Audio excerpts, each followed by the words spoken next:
everyone, I am Rashi Prabha and welcome to our channel Combine CS. In this video, we are going to cover important topics like what is heuristic search technique, what do you mean by admissible and non-admissible, and then we are going to study how we are going to see how the given estimate is underestimate is good or overestimate is good. Okay, now let us get started. Heuristic search technique, and yes, this is the terms related to admissible and non-admissible. Now, admissible, what is admissible? Admissible का ये meaning है कि when we are going to select, we have so many different paths, so many intermediate nodes, and if I want to select a path, how I am going to select which path is the best path? Which path will give me the accurate result?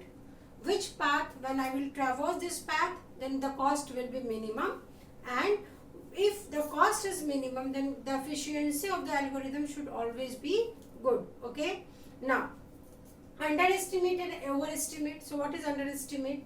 Now let us take an example. In my class there is one student and he is not very first, second or third out of students. He is not a ranker student. Okay, तो मैंने उसको ignore कर दिया. Okay, ठीक है. So he is a general student in my class, but जब board examination आया, then he has proved himself and he has qualified with 99 percentile.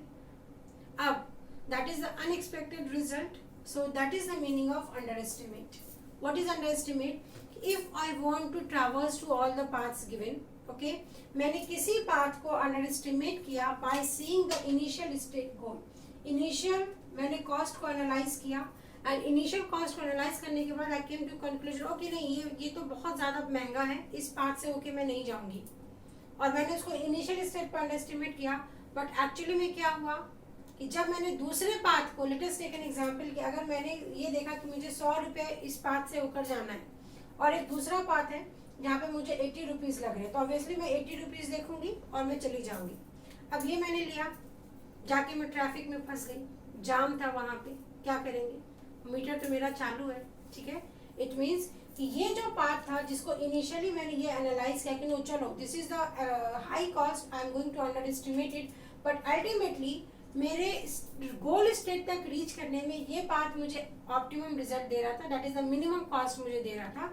और जिसको मैंने ओवर एस्टिमेट किया कि ओके चलो ये 80 है, ये कम पैसे में मुझे मेरे डेस्टिनेशन तक पहुंचा, बट एक्चुअली ये it took me a lot of cost. So that is the meaning of underestimate, overestimate. तो अगर आपकी heuristic value underestimate है तो it will always find an optimal solution. Okay? Underestimate आपका हमेशा आपको correct result देगा, optimal result देगा, and that is the meaning of admissible. तो admissible किसको करना है? ऐसे एल्गोरिदम को आप एडमिसिबल करोगे जो कि never over estimate. So that is the contradictory statement, under estimate and over estimate. तो ओवर एस्टिमेट हमें नहीं चाहिए, है ना. आप ओवरलोड नहीं होना चाहते पढ़ाई के बोझ से, आप ज्यादा पैसा किसी को नहीं देना चाहते. वो सेम कॉन्सेप्ट यहाँ पे भी है कि आप क्या करेंगे, सारे पाथ को एनालाइज करेंगे. सारे पाथ को एनालाइज करने के बाद you will come to a conclusion कि ओके और दो मुझे इनिशियल स्टेट में यहाँ पे लग रहा है कि मेरा ज़्यादा कॉस्ट है, बट अल्टीमेटली जब आप गोल स्टेट पे रीच करोगे तो आपको वो ऑप्टिमल सोल्यूशन देगा. तो that is the meaning of under estimate. तो हमेशा हम उस एल्गोरिदम को सेलेक्ट करेंगे जो हमें अंडर एस्टिमेट तक लेके जाएगा, एंड ओवर एस्टिमेट वाले रिजल्ट को आप सेलेक्ट नहीं करेंगे. So that is the meaning of admissible. Then simple सा मीनिंग है कि अगर जो हमारी एस्टिमेटेड कॉस्ट है, ठीक है, ये मेरी ह्यूरिस्टिक वैल्यू है, that is H of dash, ये मेरी ह्यूरिस्टिक वैल्यू है, ठीक है. मैंने गेस किया कि मेरा 100 रुपया है इस पाथ से इस पाथ तक जाने में, I have some hint work, but अगर मुझे 80 रुपीज़ ही लगे तो this is my best result. No कि आपको 100 रुपया देना था, आप 80 रुपये ही दे रहे हो, तो that is why this is admissible. Now let us understand with another example. Non admissible का क्या मीनिंग है भाई? नॉन एडमिसिबल जस्ट इसका अपोजिट हो जाएगा कि अगर मैंने एस्टिमेट किया 100 रुपये, ठीक है, कि मुझे 100 रुपया देना है किसी को, और मेरा एस्टिमेट आ गया 158, दैट इज टोटल कॉस्ट मुझे लग गया. So this is known as your total cost. Okay, ये आपका एक्चुअल कॉस्ट है. टोटल कॉस्ट की जगह मैं इसको बोलूंगी this is my actual cost. और ये जो एच डैश है this is known as your heuristic cost. Okay, तो ह्यूरिस्टिक मैंने इनिशियल स्टेट पे ये गैस किया कि 100 रुपये लगने हैं, बट एक्चुअल कॉस्ट मेरा 150 आया, तो ऑब्वियस सी बात है ज़्यादा पैसा तो आप किसी हालत में नहीं देना चाहेंगे.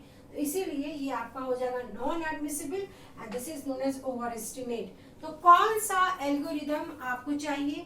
आपको वो एल्गोरिदम चाहिए जिसमें एक्चुअल कॉस्ट आपका कम होना चाहिए आपकी अप्रोक्सीमेट वैल्यू से, and that is known as your under estimate and admissible. तो आई होप ये छोटे से जो कॉन्ट्राडिक्टरी वर्ड्स होते हैं they are very confusing, and in your exam that is UGC NET की अगर मैं बात करूं, always you will get one question from this topic. Under estimate है, ओवर एस्टिमेट है, कौन सा बेटर है, एडमिसिबल का क्या मीनिंग है?